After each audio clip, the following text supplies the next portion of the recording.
Mike, the MVP race is really close. And it's Acuña and it's Freddie Freeman. Now, we have a respect for Freddie, and he's no longer a Brave, and we've said this, and, for what he did for this franchise and all of that. But when you look at how close this is, Acuña's hitting .331, Freddie Freeman's hitting .333. All right? On base and slugging is almost identical. .417, .411, .569, .575. You get to OPS, which is slugging and on base combined, which is really a tale of how good of a season a guy's having. Mike, both guys are at .986 OPS. Oof. Both have played 123 games. Now, the difference for me is Ronald Acuña, okay, leads in 14 statistical categories. Freddie only 4. Okay. So if you're asking me right now who the MVP is, you guys know Acuña for life. But I'm just telling you, Freddie Freeman is having an amazing year. He leads the league in doubles.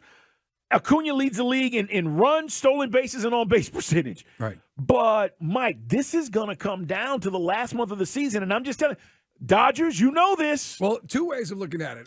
Luis Ariz has no shot in Miami because he plays for the Marlins, and he's batting .357, so he's cooled off a little bit, but still having an amazing season. Had a home run the other day, but he's a punch and Judy guy. He's old school like Tony Gwynn. Then you got Freddie. You just gave all his numbers, and then Ronald. And then it really comes down to does the national media hate Atlanta? Do they love on L.A. and love on Freddie?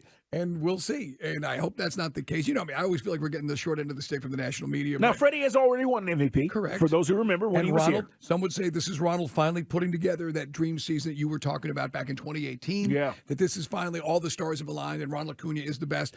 Freddie is, I'd say defensively. Now, since Ronald's moved to right field, Freddie's still the best defensive first baseman and one of the best defensive players in baseball. I would agree. Here's what I think it's going to come down to, and this is why it's important we keep winning.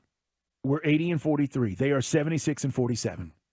If for whatever reason, Mike, they were to have the best record in the league, and then you could argue Freddie has helped them get that, and therefore he's the best player in the league and deserves the MVP, we cannot start to fall off. Right. If we have the best record in the league, which is what we've had throughout the course of the season, then to me, the argument is simple. Acuña has helped the Braves not only win this division again, but also had the best record in the National League overall. He's the MVP. If the Dodgers somehow are able to win some more games, guys, they're only 4 games out, 5 games away from potentially having the best record. If we go on a 3 or 4 game losing streak, this thing could get close. Right. We still got over a month and a half to play, Mike. So I'm just saying this is going to be really interesting to watch, and I'm rooting for Acuña. I'm rooting for Acuña. It's not even close. Dodgers, by the way, are 14-1 in their last 15 games. So Dodgers are on fire. Dodgers, go back and look at it. Last loss for LA was against the Padres. Yeah, they're just absolutely killing it. 13-2 in their last 15. They lost to the Marlins 3 nights ago. So 13-2 last 15. Pitching's better, the pitching additions. And that's why, look, I'm not trying to make the Dodgers the boogeyman like I said last week. But for the guys out there that love to shove those first half stats in my face about the Braves and their pitching, this is who you're going to see. Now, I will say this. I've been saying I think the Astros are falling off big time right now, man. We'll talk to Tony Gwynn later in the week about it, but Astros are falling down to 3rd place right now. They're in trouble. Mariners are breathing down their neck. And the Rangers have looked good and steady. Right. And you had Scherzer and Verlander, right? Scherzer goes to the Rangers. Verlander goes to the Astros. Scherzer's look really good. It's Dukes and Bell at Sports Radio 92.9 The Game. We were just talking about Jesse Chavez. A turtle in my ear was saying, Mike, they have found or revealed that he had a microfracture, which is on the shin. Where was it, Turtle? What part? On the shin. And so this is what delayed his return, which that hadn't been revealed. But that is apparently what has come out now about Jesse Chavez. We talked about it. He was on that long IL, and we didn't know when he was going to be back. But that is new information. Hey, a couple of guys hitting us up, by the way. Our man, Seti Pendergrass. Hadn't heard from him in a while on Twitter. All right. He writes us up. He says, the stolen bases and strikeouts separate Acuña from Freeman. Totally agree.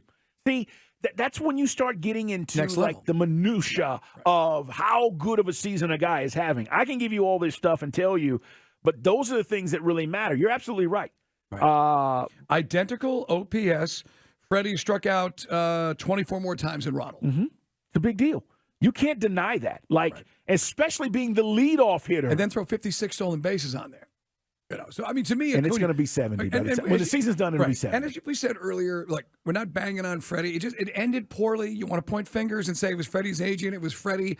Be a grown man. Don't be off babe in the woods. You had no idea what was going on. Either way. It was the eye black, Mike. Yeah, it's... Well, there certainly were some guys in that locker room that were happy to see Freddie say "Vamonos," but he was an old school dude. That was just his style. Yeah. But you can't argue, to Carl's point. He won a World Series for you. He beat the Brewers with a walk-off home run.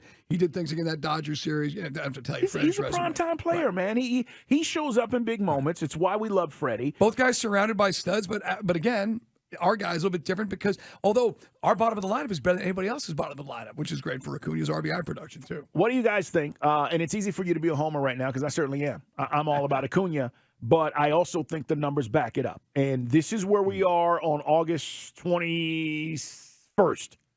Where are we going to be September 21st when we're talking about this? Right. And that's really what this is about, which is why we need to continue to win. There is no relaxing. There is no, we're running away with the division. Because I'm telling you, you're going to give these guys a reason to vote for Freddie if we don't ultimately have the best record in the National League. And they're going to say, look at what the Dodgers did. Look at this tear they went on. Freddie's been crushing it. He deserves it. And that is why we have to keep winning at the rate we're winning. And the regionalism of the writing with the writers that are voting. That's why it's always a concern when you let the media figure something out like this. It's very subjective. It is. All right, man. Not this year. It should be Acuña. It should be.